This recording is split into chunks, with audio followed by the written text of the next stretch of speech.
Je vois arriver le char sans moi et je continue à crier « mais stop, mais stop, mais stop, arrête-toi !» Et là, je vois le char arriver sans moi, il est déjà trop tard, quoi. En 1995, quand j'ai été blessé, moi, le Bleuet de France, j'avais entendu parler, mais voilà, je connaissais pas, je savais pas à quoi ça servait.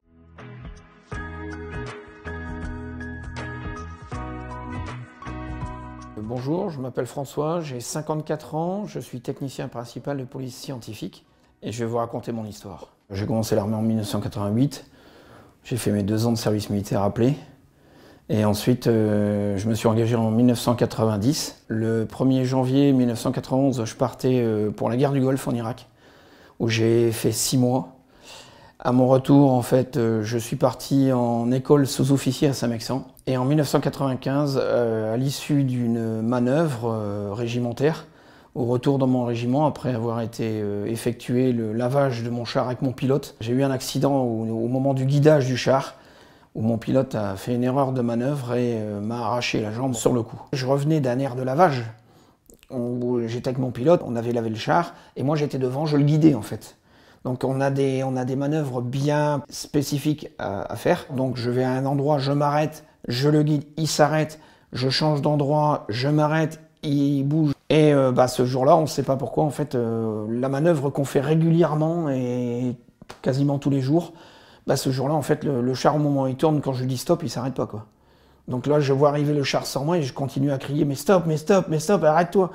Et là, je vois le char arriver sans moi, il est déjà trop tard, quoi. Et en fait, derrière moi, il y avait un bloc en béton. Et en fait, il m'a coincé entre le bloc en béton et l'avant du char. Donc j'ai eu la jambe sectionnée directement, quoi. Et là, heureusement, j'ai eu 2 camarades qui étaient dans le garage derrière, qui m'ont attrapé, ils m'ont tout de suite mis au sol, garrot, point de compression, pour voilà, quelque part, ils m'ont sauvé la vie. Parce que s'ils n'avaient pas été là, je pense que c'était fini. Et après, moi, je me suis réveillé une première fois, j'étais dans l'hélicoptère. La 2e fois, j'étais au bloc opératoire, et puis la 3e fois, je me suis réveillé, c'était fini, quoi. J'avais plus de jambes, j'étais à l'hôpital, on me montrait mes radios, je comprenais pas ce qui m'était arrivé, quoi. Et là, en fait, quand j'ai eu ma 2e opération aux Invalides, je me suis dit, mais moi, je suis foutu, quoi. Qu'est-ce que je vais faire de ma vie? J'ai plus qu'une jambe, j'ai plus... Et les médecins, en fait, c'est eux qui m'ont remis sur les rails en me disant, mais t'as la vie devant toi, t'as un enfant, toi. Et moi, je disais, non, c'est pas possible, je peux pas. Et ce qui m'a fait, en fait, revenir à moi, c'est que j'étais avec des camarades blessés qui étaient plus lourdement blessés que moi. Des paraplégiques, des tétraplégiques. Et c'est là où, en fait, je me suis dit, mais en fait, moi, j'ai rien. Parce que moi, comme les médecins m'ont dit, ils vont me remettre une jambe, je vais marcher. Alors que mes camarades qui sont tétraplégiques, ils marcheront plus jamais. Et ça m'a donné du baume au cœur. J'ai ma femme aussi qui m'a énormément soutenu. Parce que je suis passé par des phases où... l'alcool, les tentatives de suicide, voilà, si elle n'était pas là, je ne serais plus là aujourd'hui. On m'a placé en position de retraite suite à accident imputable au service. Donc suite à ça, je me suis retrouvé dans le civil. Donc là, très difficile, puisqu'en fait, suite à l'armée, moi le civil, je ne connaissais pas, je savais pas quoi faire. Donc c'était refus sur refus pour trouver du travail. J'ai refait 2 ans et demi d'études pour passer, dans le but de passer un CAP et un BEP secrétariat. Lors d'une consultation à l'hôpital militaire de Percy, où j'ai rencontré une ergothérapeute qui m'a demandé si j'avais fait un parcours de reconstruction par le sport. Et là, je lui ai répondu par la négative. Et donc c'est elle, en fait, qui m'a orienté vers une personne du Centre national des sportifs de la défense, dans le but d'attaquer une reconstruction par le sport. On m'a proposé de participer aux Invictus Games. Donc j'ai fait les présélections, les sélections, puis j'ai été sélectionné et j'ai participé donc en 2023 à Düsseldorf en Allemagne avec 22 de mes camarades blessés. C'était une expérience extraordinaire. Moi, quand je suis revenu des Invictus, j'ai perdu pied en fait. J'ai perdu pied, pourquoi? Parce que j'étais dans un monde avec tous mes camarades blessés, donc je me revoyais avant.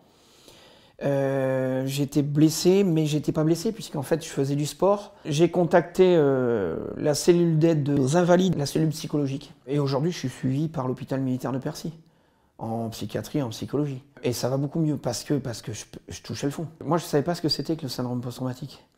Il était bien marqué sur mon papier, mais moi je me suis dit ouais bon, et je sais pas. Et quand j'ai appris il y a quelques années de ça, et on m'a dit mais t'as pas des sautes d'humeur, t'as pas des... Et je dis ah ouais d'accord. Je me rends compte maintenant que j'ai ça depuis des années, quoi, depuis 95, depuis mon accident.